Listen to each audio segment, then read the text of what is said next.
Hey everyone, today's video is about when you have a panic attack. Please don't forget to subscribe, like, and share. Let's get going.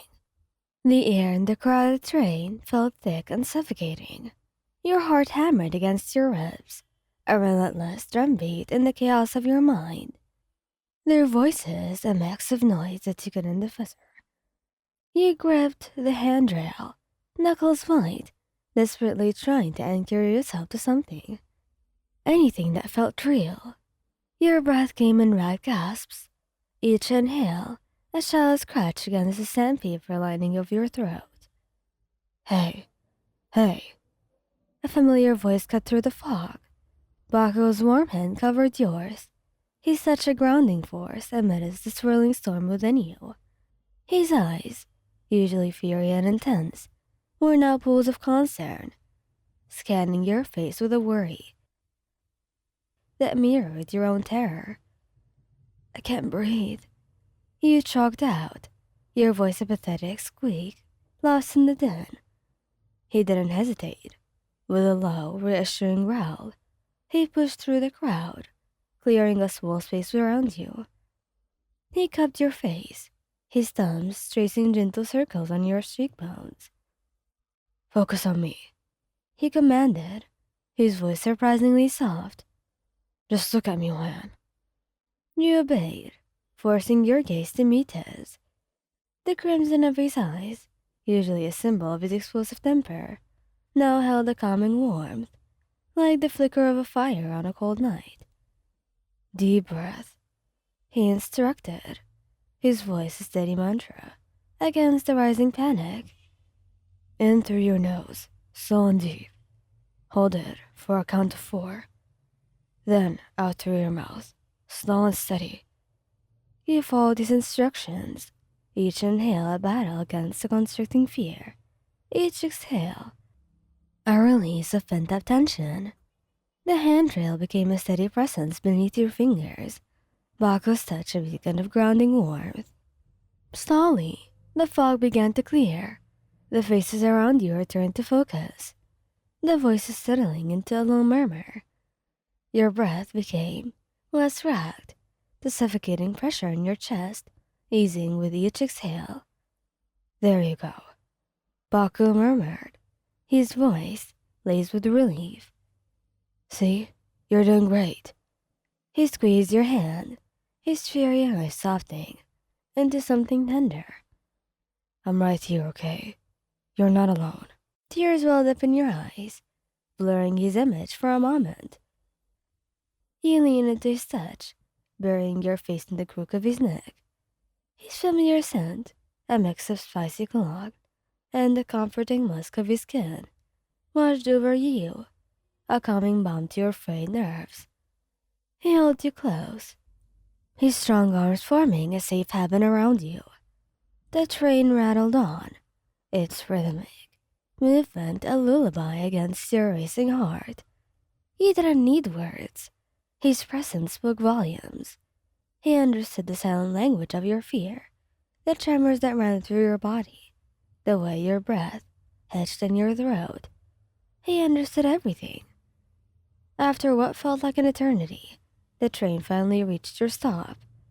Baku helped you down, his hand never leaving yours. You walked the rest of the way home, the cool night air, a refreshing contrast to the stifling heat of the train. Once inside your apartment, you collapsed onto the couch, exhaustion washing over you. Baku followed suit, pulling you into his lap. He held you there, his sense a comforting presence. Thank you whispered, your voice thick with emotion. No need, he mumbled, burying his face in your hair. Always here for you, you stupid nerd. His words, though gruff, held a tenderness that brought a fresh wave of tears to your eyes. You snuggled closer to him, seeking solace in his warmth.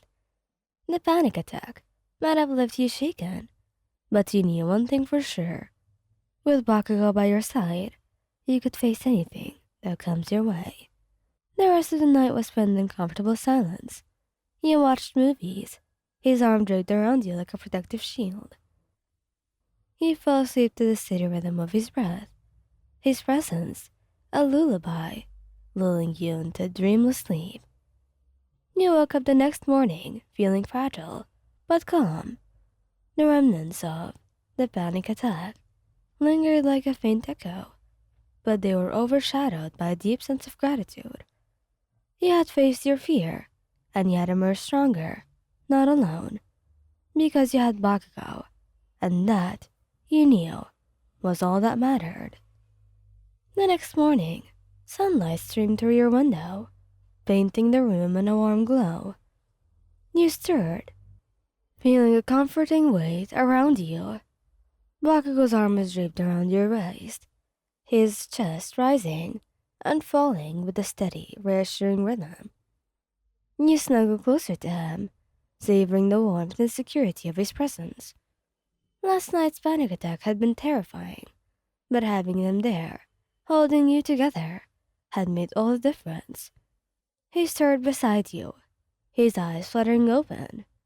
They met yours, and a soft smile played on his lips.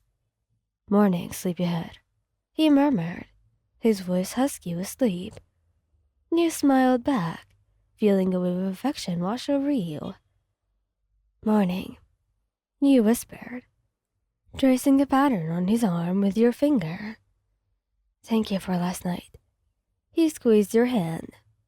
"Always," he said, his voice grave but sincere. "You know that." You spent the morning cuddled together on the couch, watching cartoons and sharing lazy kisses. The panic attack felt like a distant memory, replaced by the warmth of shared laughter and quiet intimacy. As the sun climbed higher in the sky, he decided to head out for a walk. Baku readily agreed, and you soon found yourselves strolling through the park, hand in hand. The autumn air was crisp, and the leaves crunching under your feet with each step.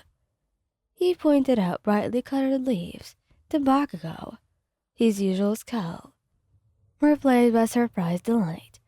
He even picked a couple of the prettiest ones for you, tucking them behind your ear with a shy smile. You laughed, his unexpected tenderness melting your heart. "You're so sweet sometimes, even if you don't want to admit it." You teased him. He scoffed, but his cheeks flushed pink. "Shut up, you nerd." You continued your walk, talking about everything and nothing.